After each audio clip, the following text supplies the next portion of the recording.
하나님의 말씀은 민수기 15장 22절에서 41절까지의 말씀입니다.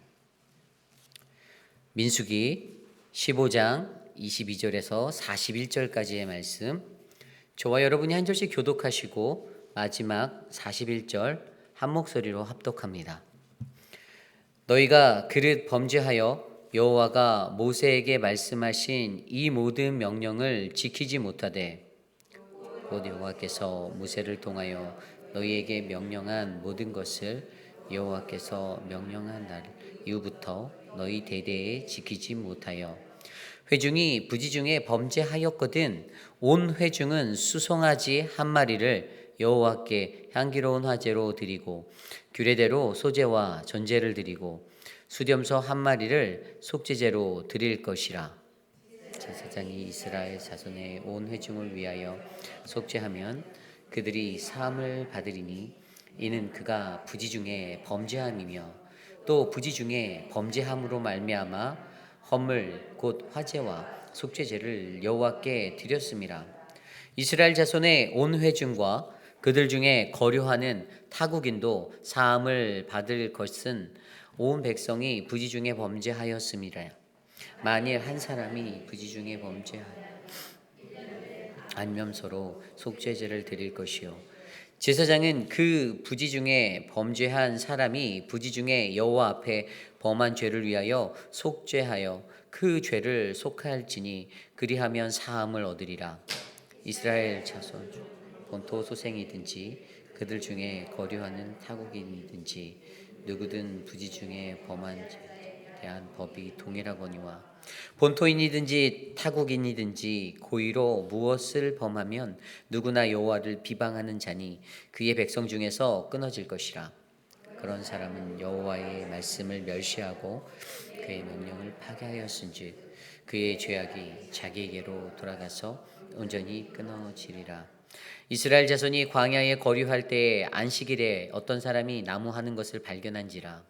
그 나무하는 자를 발견한 자들이 그를 모세와 아론과 온 회중 앞으로 끌어왔으나 어떻게 처치할지 지시하심을 받지 못한 거로 가두었더니 여호와께서 그 사람을 반드시 죽일지니 온 회중이 진영 밖에서 돌로 그를 칠지니라. 온 회중이 곧 그를 진영 밖으로 끌어내고 돌로 그를 쳐 죽여서 여호와께서 모세에게 명령하신 대로 하니라. 이스라엘 자손에게 명령하여 대대로 그들의 옷단귀에 술을 만들고 청색끈을 그 귀의 술에 더하라. 여호와의 모든 계명을 기억하여 준행하고 너희를 방종하게 하는 자신의 마음과 눈의 욕심을 따라 음행하지 않게 하기 위함이라.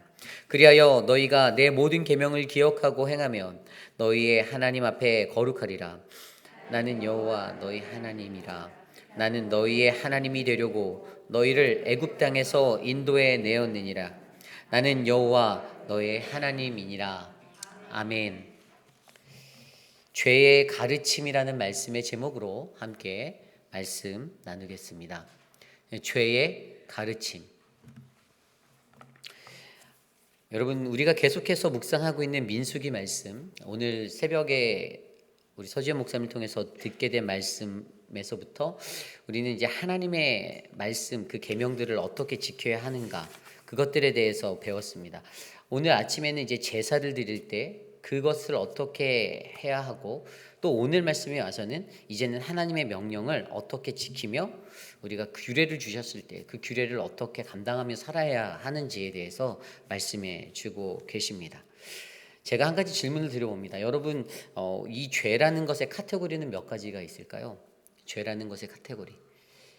예, 많이 있겠죠. 근데 오늘 말씀을 근거로 보면 죄에 대한 카테고리는 딱 두 가지입니다. 하나는 알고 짓는 죄, 또 다른 하나는 모르고 짓는 죄입니다. 알고 짓는 죄와 모르고 짓는 죄, 어떤 차이가 있을까요? 비슷비슷한 것 같죠. 죄라는 것에 있어서는. 그런데 성경이 말하는 알고 짓는 죄와 모르고 짓는 죄는 용서를 받는 것에 대한 차이가 있습니다.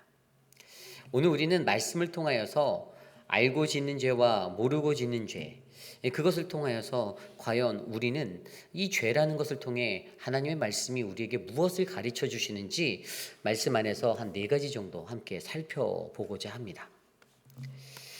날마다 우리가 살아갈 때 우리가 대면하는 것은 죄입니다. 근데 그 죄가 알고 짓는 죄가 있죠. 예를 들어서 어떤 게 알고 짓는 죄입니까? 도적질 하지 말라. 그랬는데 도적질을 하게 되는 경우들이 있습니다. 하나님을 우상을 대신해서, 그러니까 우상으로 하나님을 대신해서 섬기지 말라. 우상을 섬기지 말라. 너무나도 잘 아는 건데도 우리는 자꾸만 하나님이 아닌 다른 것에 우리의 마음을 빼앗길 때가 있죠. 우리가 알면서 짓게 되는 그러한 죄를 말합니다. 그런데 모르고 짓는 죄는 과연 어떤 게 있을까요? 제가 고민해 보았습니다. 내가 모르고 짓는 죄가 무엇이 있을까? 그런데 있더라고요. 제가 미국에 처음 왔을 때 학교에 이제 차를 타고 갔는데 주차 라인이 아닌 길가에다가 이렇게 차를 스트릿 파킹을 할 수 있는데, 그때 제가 법을 잘 몰라서 빨간색 줄이 간 그 옆에 대면 안 되는 거를 잘 몰랐어요. 한국에서도 뭐 그런 거 잘 없어갖고 그냥 대놨더니 학교 끝나고 나니까 차가 없어졌더라고요. 토잉 당한 거죠. 이런 거는 이제 모르고 짓는 죄예요. 제가 물론 시험을 봐서 패스했지만 뭐 그거를 다 기억하겠습니까? 그냥 대충 공부해서 시험 보고 면허를 땄으니까. 그러니까 잘 알지 못해서 일어난 실수들, 이런 것들은 알지 못하고 모르는 것으로 지어진 죄라고 우리는 알 수 있습니다. 그런데 우리가 인생을 살면서 이렇게 죄의 것들 가운데 하나님이 명령해 주신 것들을 지키는 것에 있어서도 늘 이 죄와의 싸움이 우리에게 있는데, 과연 이 죄에 관해서 알고 짓는 죄, 모르고 짓는 죄는 우리에게 무엇을 말하는가? 오늘 그것의 첫 번째는요, 바로 우리가 연약한 존재임을 그것은 가르쳐 주고 있습니다. 우선 이 첫 번째로 나오는 게 이제 모르고 짓는 죄에 대해서 얘기를 하는데, 그 첫 번째 포인트가 바로 우리가 모르고 짓는 죄에 있는 첫 번째 주는 포인트에서는 바로 우리가 연약한 존재임을 알게 한다라는 거예요. 이것을 쉽게 말하면 부지 중에 범한 죄로 인해서 바로 내가 얼마나 연약한 사람인지를 아는 겁니다. 오늘 말씀 22절 이후에 부지 중에 범한 죄에 대해서 이렇게 설명합니다. 너희가 그릇 범죄하여 여호와가 모세에게 말씀하신 이 모든 명령을 지키지 못하되 곧 여호와께서 모세를 통하여 너희에게 명령한 모든 것을 여호와께서 명령한 날 이후부터 너희 대대에 지키지 못하여 24절입니다. 회중이 부지 중에 범죄하였거든 온 회중은 수송아리 한 마리를 여호와께 향기로운 화제로 드리고 규례대로 소제와 전제를 드리고 슈돔소 한 마리를 속죄제로 드릴 것이라. 아멘.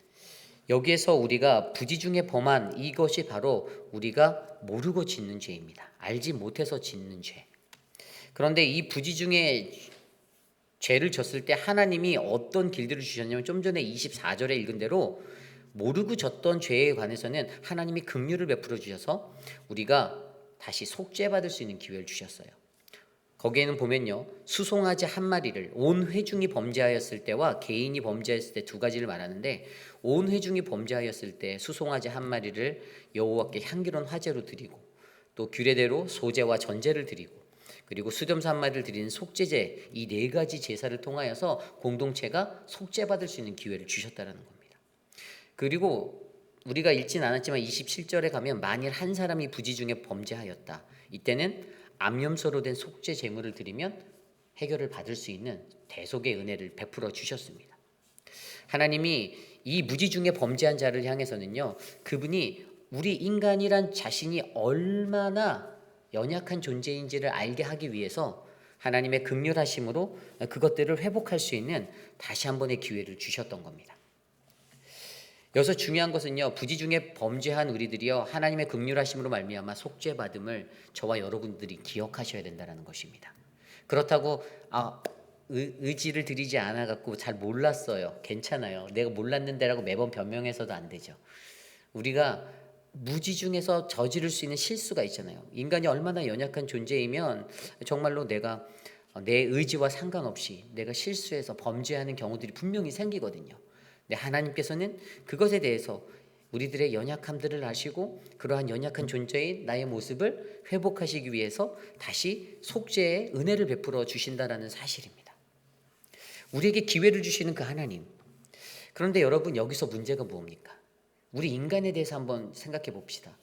저와 여러분, 우리 인간, 이 세상에 사는 많은 인간들은요, 많은 문명이 발달하고 그러다 보니까 세상에 있는 동물보다도 우리는 더 높은 지식을 가졌죠. IQ가 더 높아요.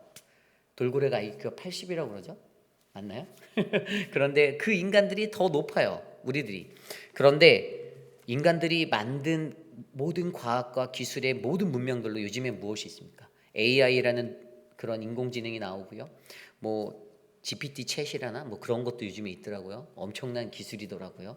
그런 것도 있고 우주 탐사하는 스페이스X 같은 것도 있고, 하여간 인간들이 가지는 것은 엄청난 겁니다. 자동차가 다니는데 자율주행으로 다니는 시대가 되고 상상을 초월하는 그런 문명을 이뤘음에도 불구하고, 그런데 인간들 스스로는 자기들이 대단하다고 생각하는 거예요. 나는 이만큼 했다. 나는 강하다. 나는 똑똑하다. 나는 엄청나다라고 인간이 느끼고 살아간다는 것입니다. 인간을 맹신하는 그 스스로 자체가 굉장히 큰 오점이라는 거예요. 하나님이 보시기에는 저와 여러분, 우리 모든 인간은 여전히 연약한 존재예요. 우리는 그런 연약한 존재인데 인간들 스스로가 자신들의 만든 문명과 과학, 기술, 그 모든 사회적인 것들 안에서 자신을 높게 여기고 살아가는 그 모습들이 드러나고 있다는 것입니다. 그래서 우리에게 필요한 게 무엇입니까? 우리에게는 우리의 연약함을 바로 아는 것이 필요해요. 내가 괜찮은데, 나는 괜찮은 사람인데, 나는 다 할 줄 아는 데가 아니라 나는 한없이 연약하고 죽을 때까지 연약하고 끊임없이 연약한 존재임을 내가 인정하는 것입니다. 그래서 시편 69편 5절의 말씀에 보면 다윗이 이러한 고백을 합니다. 하나님이여, 주는 나의 우매함을 아시오니 나의 죄가 주 앞에 숨김이 없나이다. 자기 자신의 우매함을 하나님은 아신다라고 했어요. 하나님은 어떠한 분이신지를 표현한 거예요. 하나님 얼마나 크신지를. 근데 나는 그 안에서 어리석고 우매한 자밖에 되지 않는 거예요. 그리고 그가 또 고백한 것이 시편 말씀에 자기 자신에 대해서 하나님께 자기가 어떠한 모습인지 고백하는데, 시편 말씀에 또 이러한 말씀이 있습니다. 시편 39편 4절. 여호와여, 나의 종말과 연한이 언제까지인지 알게 하사 내가 나의 연약함을 알게 하소서. 아멘. 하나님께 간구하는 그 다윗의 목소리에는요, 나의 마지막, 나의 끝과 나의 연한, 내 시간이 언제까지인지를 내가 알게 하사 내가 나의 연약함을 내 스스로 깨닫게 해달라고 그렇게 기도하며 나아갔습니다. 인간에게 있어서 이것을 깨닫는 것이 중요합니다. 내가 얼마나 연약한 존재인지. 물론 때로는 자신감이 필요할 때도 있어요. 인생에서 무언가를 할 때 자신감을 가지고 하는 것도 중요하잖아요. 그런데 그 자신감보다도 더 중요한 것은 그럼에도 불구하고 나는 여전히 연약한 존재다라는 사실을 깨닫는 겁니다. 오늘 이 알고 짓는 죄와 모르고 짓는 죄, 특별히 이 모르고 짓는 죄의 첫 번째 모습에서 우리가 얼마나 연약한 존재인지를 모르고 짓는 죄 가운데서 발견하게 하신다는 겁니다. 내가 그래서 실수하는 거예요. 내가 몰라서, 내가 연약해서. 그리고 그 실수를 통하여서 어떻게 해요? 나 자신이 얼마나 연약한지를 바로 알아 하나님 앞에 더욱더 거룩하고 은혜로운 믿음의 삶을 살아갈 수 있는 그리스도인의 모습이 저는 우리 안에 일어나기를 소망합니다. 이 죄라는 것을 통해서 우리에게 가르쳐주는 첫 번째가 바로 이겁니다. 저와 여러분, 이곳에 계신 우리 모두가 우리가 가진 그 연약함의 모습들을 바르게 알아 하나님의 말씀 안에서 나를 도우시는 하나님을 발견하고 살아가는 우리 모두가 되시기를 소망합니다. 로마서 8장 26절 말씀에 이와 같이 성령도 우리의 연약함을 도우시나니라고 말씀합니다. 성령님이 우리와 함께 하십니다. 우리를 도와주세요. 내가 혼자 할 수 있는 것이 아니라 그 성령님이 내 안에 있을 때, 우리 안에 있을 때 우리는 이 은혜의 삶을 잘 이루어 나갈 줄 믿습니다.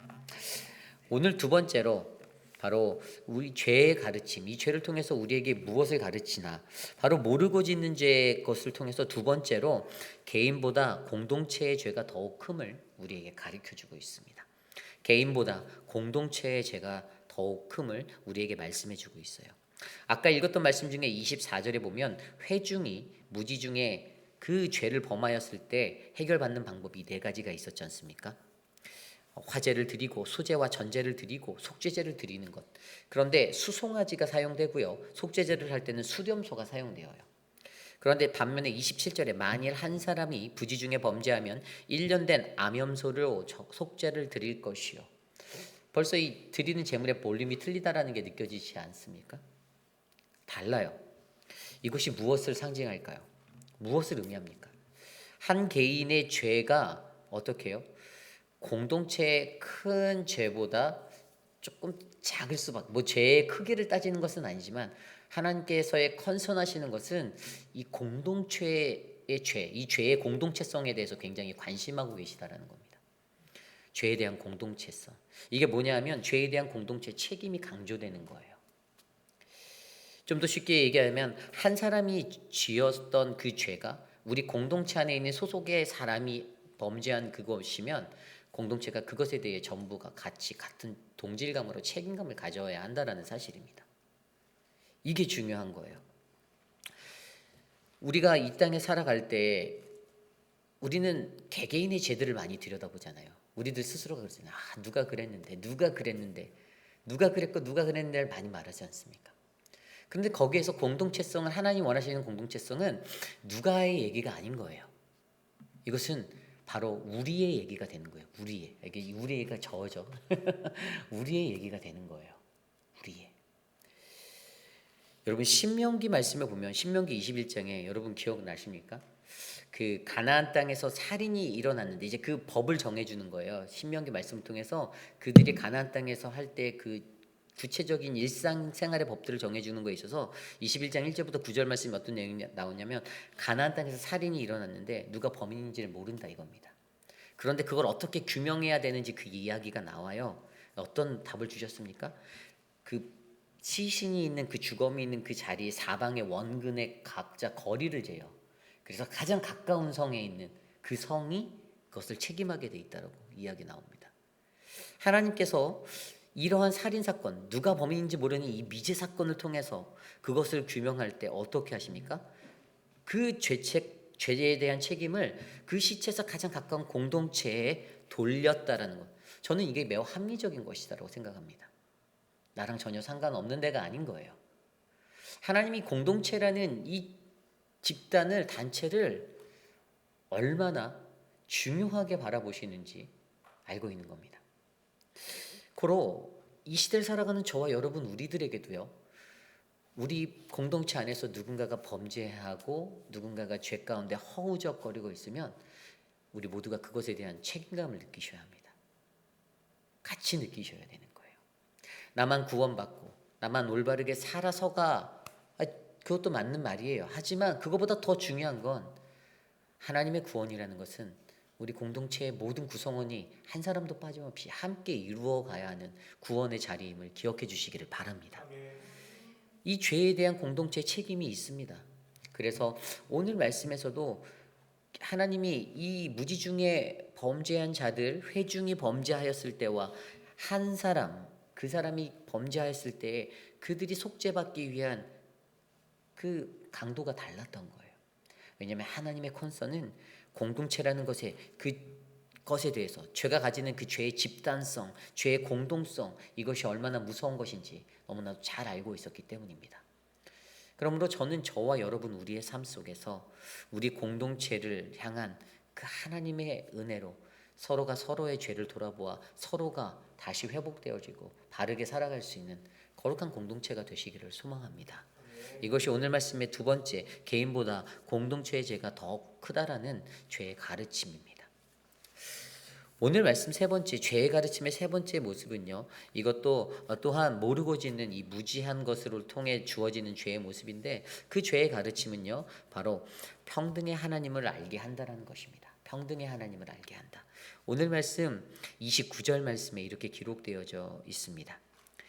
이스라엘 자손 중 본토소생이든지 그들 중에 거류하는 타국인이든지 누구든지 부지 중에 범죄한 자에 대한 법이 동일하거니와. 아멘. 그 땅에서 죄를 범하는 유대인들, 본토 사람들, 아니면 뭐 할례를 받아서 뒤늦게 이렇게 편입이 되어 들어왔던 사람들이든 어떤 이방인의 사람들, 그러한 자들, 그 모든 사람들이 어떻게 해요? 이 법의 적용을 받을 때 동일하게 적용하신다라고 하나님 말씀하고 계십니다. 너는 우리나라 사람 내국인이 아니니까 너는 여기보다 한 1.5배, 뭐 2배 정도 더 해서 내야 돼. 이렇게 얘기하는 것이 아니에요. 하나님 앞에서는 그것을 사람을 차별하지 아니하고 동일하게 평등하게 핸들링 하신다라고 설명하고 계십니다. 이것이 또 다른 의미로 보면 이렇게 생각할 수 있죠. 죄의 심판에는 차별이 없다라는 겁니다. 죄의 심판에는 차별이 없다. 여러분, 유대인들이 가졌던 신앙들의 오점이 무엇이었습니까? 유대인들에게는 늘 선민사상이 있었죠. 하나님은 우리만의 하나님이다라고 고집합니다. 그래서 사마리아 사람들이나 이방인 또 다른 이방인들은요 어떻게 해요? 더러운 죄인에 불과했던 거예요. 말도 섞으면 안 되고 가까이 가기도 싫고 그냥 그러한 존재로 그들을 여겼습니다. 그냥 소나 돼지 바라보듯이 그냥 그렇게 바라봤던 존재들입니다. 왜죠? 그들 안에 자신 속에 이미 평등이라는 것은 없어요. 하나님에 대한 또 자기에 대한 우월감을 가지고 하나님이 나의 하나님, 그냥 나만의 하나님이 되어서 나만의 구원이 되어서 그들이 살아갔기 때문에 어떻게 해요? 그들의 삶 속에는 그렇게 차별이 생기게 되었던 것입니다. 예전에 제가 신학교를 다닐 때 근데 저는 학부 때는 일반 학과를 공부했고 신학을 공부하지 않았어요. 그리고 후에 이제 신학 대학원에 진학해서 신학교를 간 케이스예요. 그런데 제가 나온 학교에 정통적으로 학부 때부터 신학을 공부한 사람들 안에 어떠한 분위기가 있었냐면 그 안에 진골, 성골이 나눠지는 게 있었어요. 너무 웃기지 않습니까? 신학교 안에 이런 분위기가 있었어요. 오리지널리 제가 나온 H 신학교에서 신학과를 졸업하고 신대원으로 온 사람들은 자기들이 성골이라고 생각하는 거예요. 원래 진골 성공이 신라 시대 그건 거 아시죠? 그런데 거기에서 자기는 성골이라고 저한테 예전에 어떤 선배가 그 달라스에서 만났던 선배가 식사 자리에서 그런 얘기를 하길래 가슴에서 그냥 가슴이 이렇게 이랬습니다. 본인은 성골이고 저는 진골이래요. 그래서 제가 뭐 나이도 많은 선배가 그러니까 그냥 그런가 보다 그랬는데 한편으로는 굉장히 씁쓸했습니다. 여러분, 하나님 앞에서 성골이 어디 있고 하나님 앞에 진골이 어디 있습니까? 다 똑같은 형제 자매 아닙니까? 아니 그런데 이러한 차별들이 이 목사들의 세계 안에서도 존재하는 거예요. 본인은 성골이라는 겁니다. 그래서 성골이면은 성골답게 큰 제국의 큰 교회를 잘 운영하고 다스리고 이렇게 좀 가르치고 사역을 할 줄 알았는데 또 그렇지도 않아요. 너무 아이러니한 인생입니다. 본인들이 성골이라는 그 자부심으로 나는 저한테 그분이 딱 이렇게 말했거든요. 그 이유리 목사는 그냥 진골이니까 근데 보니까 그래도 열심히 하는 것 같으니까 이렇게 얘기하시더라고요. 하나님이 세우신 모든 거룩한 백성들 안에서는요. 우리는 저나 여러분이나 다 똑같은 하나님의 성골인 줄 믿습니다. 하나님의 피가 우리 안에 있고 예수의 피가 우리 안에 흘러가는데 아니 그 안에서 무슨 저는 이러한 죄의 모습들이 우리 안에 틈타들지 않기를 원합니다. 사랑하는 우리 교회 안에는 그런 것들이 없어졌으면 좋겠어요. 없죠. 없어요. 그런데 오늘 말씀에서 우리는 이 죄의 모습, 우리가 모르고 짓는 이 죄로 말미암아 우리에게 하나님은 평등하신 하나님이라는 이 죄의 가르침이 넘친다라는 겁니다. 나에게도 여러분들에게도 우리보다 더 가난하고 어려운 사람들에게도 또 우리보다 더 못 배우고 나보다 더 많이 배운 자들에게도 동일하게 하나님의 그 평등은 오늘도 흘러간다는 사실을 우리가 기억하시기를 바랍니다. 우리 교회 안에 그러한 은혜가 넘치는 거룩한 교회가 되기를 간절히 소망합니다. 오늘 마지막으로 죄의 가르침의 마지막 가르침은요. 자신의 의지로 사는 것이 치명적이라는 것을 우리에게 알려주고 있습니다. 나의 의지로 살아가는 것이 얼마나 치명적인 것이 됐는지를 말씀해주고 있어요. 오늘 말씀 30절 이후에 보면요. 이제 알고 짓는 죄, 고의로 짓는 죄에 대한 이야기가 있어요. 근데 이 고의로 짓는 죄에 대한 이 가르침에서 여러분 이 고의라는 게 무엇입니까? 히브리어 원어로 살펴보면 고의라는 것은 베아드라마라는 히브리어 단어예요. 근데 이것의 뜻이 높은 손으로 손을 높이 들어라는 의미예요. 그러니까 이게 뭐냐면 손을 높이 든다라는 것은 나 자신의 힘으로 나를 의지해서 어떻게 해요? 하나님을 대적하는 행동들을 묘사하는 것이다라고 설명하고 있습니다. 그만큼 하나님 앞에서 극도로 교만한 자들의 상태를 나타내는 거예요. 하나님 앞에서 손을 들고 나아가는, 손을 휘두르는 것. 그런데 그러한 자들을 뭐라고 말씀하십니까? 오늘 말씀 30절에 보면 본토인이든지 타국인이든지 고의로 무엇을 범하면 누구나 여호와를 비방하는 자니 그의 백성 중에서 끊어질 것이라. 어떻게 해요? 그가 죽음을 면치 못한다라고 하는 거예요. 끊어진다라는 것이. 여호와를 비방한다라는 게 회방하다라는 뜻이거든요. 하나님의 영광을 훼손하는 거예요. 나의 교만과 나의 의지와 내 모습의 충만함 때문에 하나님의 영광이 나타나지 않고 드러나지 않는 겁니다. 그리고 이것을 통해서 어떻게 우리에게 말합니까? 31절에 보면요. 그런 사람은 여호와의 말씀을 멸시하고 그의 명령을 파괴하였은즉 그의 죄악이 자기에게로 돌아가서 온전히 끊어지리라. 아멘. 뭐라고요? 그러한 악의 모습, 그 악한 모든 것들 다 결국엔 자기에게 쏟아진다라고 하는 거예요. 하나님이 그런 분입니다. 나의 교만함이 때로는 먹힐 때도 있어요.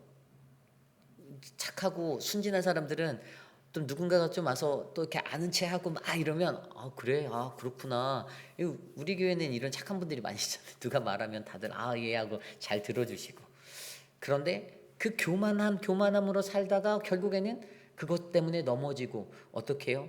그 모든 죄악의 것들이 다 자기에게 돌아와서 온전히 끊어지는 그것들을 경험하게 되는 그 아픔이, 스스로 그 죄값을 감당해야만 하는, 그 죄를 담당해야 하는 그 상태에 이르게 된다라고 설명하는 것입니다. 교만이 그렇게 무서운 거예요. 그런데 이것을 통하여서 좀 더 강조해 주기 위해서 오늘 말씀에서는 32절 이후에 안식일을 범한 사람에 관한 예를 딱 들어주는 거예요. 이스라엘 자손이 광야에 거류할 때 안식일에 어떤 사람이 나무하는 것을 발견한지라. 이 사람이 고의로 안식일을 범했어요. 안식일을 잘 알았잖아요. 이미 말씀으로 다 배웠던 이스라엘 백성인데 광야 생활할 때 그 안식일을 어기고 나무하러 간 거예요. 그래서 그 사람을 데리고 가서 모세와 아론 앞에 뒀더니 그들이 어찌할 바 몰라서 하나님의 음성이 임하지 않으니 그냥 감옥에 넣었다라는 거예요. 가둬뒀다는 거예요. 그때 하나님의 음성이 뭐라고 들렸습니까? 35절 여호와께서 모세에게 이르시되 그 사람을 반드시 죽일지니 이 회중이 진영 밖에서 돌로 그를 칠지니라. 온 회중이 곧 그를 진영 밖으로 끌어내고 돌로 그를 쳐서 죽여 여호와께서 모세에게 명령하신 대로 하니라. 아멘. 여기에서 굉장한 차이가 나오는 거예요. 모르고 죄를 졌던 자들에게는 속죄할 기회, 대속의 기회가 주어졌지만 알고도 고의적으로, 아까 우리가 히브리어로 배웠던 높은 손을 들어 교만함으로 자기의 의지를 다해 살았던 그 자에게는 대속의 기회가 없다라는 겁니다. 그냥 죽음이라는 거예요. 죽을 수밖에 없다라는 겁니다. 돌로 쳐서 죽인다라고 설명합니다. 그래서 이렇게 믿는 이들이 넘어지니까 하나님이 다시 한 가지 안전장치를 주시는데 그것이 바로 37절 이후의 말씀이에요. 안식을 기억하기 위한 이 청색실로 만들어진 의복에 붙이는 이 술, 겉옷 단귀에 다는 이 술을 달게 하여서 그것을 살게 한다라는 겁니다. 그런데 그것으로 무엇을 합니까? 39절에 보면 이 술은 너희가 보고 여호와의 모든 계명을 기억하여 준행하고 너희를 방종하게 하는 자신의 마음과 눈의 욕심을 따라 음행하지 않게 하려 함이다. 아멘. 이게 어떤 용도로 쓰여졌죠? 옷에 이 단에다가 이 겉옷 단귀에 이 술을 달아갖고 다니는데 청색실로 그걸 볼 때마다 하나님의 말씀이 생각나는 겁니다. 내가 범죄하지 말아야지. 내가 우상을 섬기지 말아야지. 내가 살인하지 말아야지. 내가 간음하지 말아야지. 내 이웃의 것을 탐하지 말아야지라는 계명들이 지나가는 거예요. 안정장치를 했어요. 그런데 여러분 이것이 잘 지켜졌을 것 같습니까? 아니에요. 이 사람들이 그 술을요 나중에는 자기 마음대로 개조해서 좀 더 사이즈도 크게 만들고 화려하게 더 만들었어요. 이게 어떻게 되었냐면 결국에는 자기의 이 자랑이 되고 자기의 나타남이 되고 드러남이 되는 용도로 그게 바뀌어 버렸어요. 하나님이 말씀해서 주신 것은 이것을 가지고 너희가 내 계명을 기억하고 죄를 짓지 않게 보호장치로 주신 건데 그냥 술의 크기가 커지고 넓게 만드는 그것을 통해서 자기 자랑의 도구가 되고 나의 어떤 신앙적인 종교적 위치의 그 드러냄의 자리가 되고 장식이 되어서 변질되어 버렸다는 것입니다. 결국에 인간이 가지고 있는 죄성이 이런 거예요. 내가 가지고 있는 나의 자기의 의지는, 나의 교만함은요, 하나님이 그 죄를 짓지 않게 보호하여 주심에도 불구하고 인간은 자꾸만 그것까지도 뛰어넘어서 자신의 변질된 모습으로 더 큰 죄를 만들고 더 큰 죄를 이끌어내고 자신의 이 탐욕과 욕망에 의해 그렇게 살아가고 있다는 우리의 모습을 알려주고 있습니다. 이것이 바로 죄에 대한 가르침입니다. 의복에 달린 그 숫을 보면서, 수를 보면서 우리가 하나님의 언약 백성으로서의 내가 그 계명을 지키고 거룩한 주의 백성으로 살아가야지, 이것을 자각하라고 말씀해 주시고 더하여 주신 것인데 그것이 변질되게 나중엔 흘러갔다라는 것이죠. 오늘 우리의 삶은 어떻습니까? 우리도 때로는요, 내가 가지고 있는 지식과 내가 가지고 있는 경험들, 그 많은 것들을 통해서 교만해질 때가 있어요. 그게 뭐 자랑을 안 하려는 것일 수도 있겠지만 그게 교만이 되어져 버릴 때가 있어요. 그래서 내 안에 그런 형상들이 우상이 되어져서 나에게 맞춤, 깔맞춤이 돼서 나를 딱 이렇게 세팅될 때가 있어요. 근데 하나님은 분명히 그것을 보시고 안타깝다라는 거죠. 그러기에 우리 안에는요, 어떻게 살아가야 합니까? 나는 없고 오직 그리스도의 십자가, 예수 그리스도의 십자가, 그분만 자랑하며 살아가는 거룩한 그리스도인의 신앙이 우리 안에 일어나야 되지 않을까요? 저는 사랑하는 우리 회빛 아닌 장로교회 성도님들 한 분 한 분이 바로 그러한 인생이 되기를 간절히 소망합니다. 우리가 잘 알고 있는 아인슈타인은요, 과학자잖아요. 과학자. 그는 기독교인이 아니었습니다. 그가 이런 말을 했어요. 교회는 연약한 사람들이 종교를 의지하러 가는 곳이다라는 말을 했어요. 교회라는 장소가 그의 눈에는 차지 않았던 거예요. 별로 감흥도 없었고 마음에도 안 들고, 그냥 교회는 종교라는 어떤 의지할 것이 필요한 연약한 사람들, 가난한 사람들, 이런 사람들이 모이는 곳이야 라고 그가 생각했는데, 그가 인생을 살 때 어떤 일이 있었냐면 이제 나치, 히틀러의 일이 일어난 거예요. 그 시대 때 동일하게. 그런데 그의 눈에 들어왔던 것, 그가 이전에는 교회에 대해서는 그렇게 불신하고 오히려 자기는 지성인으로서 자기가 고집했던 것은 그 지식인들, 이 땅에는 지각 있는 그 지성인들이 일어나야 한다, 그들이 대세다, 이런 것들을 강조했던 사람이었는데, 이 나치스가 터졌을 때 어떤 현상이 일어났을까요? 수많은 독일의 유명한 대학의 교수들이 나치 앞에 무릎을 꿇고 아첨하고 비비고 어떻게든 살아남으려고 변심을 하고 배반을 하고 이런 것들을 눈에 보았어요. 그런데 유일하게 독일에 있는, 전부 다 교회는 아니지만 소수 교회들 안에서 그 나치스를 향해 저항하게 되는 운동들이 일어나는 것을 눈으로 목격하였어요. 그 대표적인 사람이 제가 늘 말씀드린 디트리히 보네포잖아요. 그러한 고백교회, 그러한 저항이 일어나는 것들을 보고 그의 마음 가운데 오직 이 땅에 있는 교회만이, 언론이라는 모든 것들, 뭐 대학 교수들 다 그렇게 변질하고 그것에 아첨하고 그렇게 자기 생존하려고 살아가는 그때 교회가 그렇게 하는 것을 보고 뭐라고 말했냐면, 그래도 이 땅에 소망이 있다라고, 교회 때문에 소망이 있다라고 말하였습니다. 여러분 생각해 보십시오. 모든 교회들이 이 땅에 존재하면서 우리는 정의롭다, 우리는 거룩하다, 우리는 악을 제하고 죄 없는 공동체로 살아가고자 한다, 막 이런 것들을 교회들이 말하고 살아가요. 그런데 정말로 우리들 안에는 과연 어떠한 모습으로 이 죄와 싸우며 이 죄로부터의 벗어나려고 우리가 얼마나 몸부림치고 우리가 얼마나 이 땅에 진정한 소망이 되어 살아가려고 하는지, 우리 공동체가 과연 얼마나 어떠한 하나님의 불의가 없는, 정말 모두가 평등한, 모두가 동일하게 사랑하고 공평한 그러한 세상으로 우리가 가고 있는지를 우리가 생각해 보아야 한다는 겁니다. 말로는 교회가 소망이다, 교회가 소망이다 하는데 여전히 부패해져만 가고 여전히 쓰러져만 가는 공동체가 우리들을 눈앞에 있고, 때로는 코에 걸면 코걸이, 귀에 걸면 귀걸이로 하나님의 법을 변질시켜서 세상의 맞춤으로 그냥 내 생활의 편한 대로 교회라는 공동체를 이끌어가고, 그러한 것들이 우리들의 삶에 난무한다라면 과연 하나님이 그것을 보고 얼마나 아파하실지 저와 여러분들이 생각해 보시기를 간절히 소망합니다. 우리 교회가, 사랑하는 우리 회빛 한인 교회가 저는 정말로 정의로운 공동체가 되기를 원합니다. 이 죄와의 싸움에서 승리하는 교회가 되기를 원합니다. 죄라는 것, 이 죄라는 것이 무엇인지 우리가 잘 모릅니까? 알잖아요. 내가 인생을 살면서 알게 짓는 죄, 알고도 짓는 죄, 모르고도 짓는 죄, 수도 없는 그 많은 죄가 우리들의 삶에 묻어 있잖아요. 그런데 그 죄에 관한 가르침, 이 말씀을 바라보면서 아 그래? 죄는 그냥 알고 짓는 죄가 있고 모르는 짓는 죄가 있어. 이거로 끝나시겠습니까?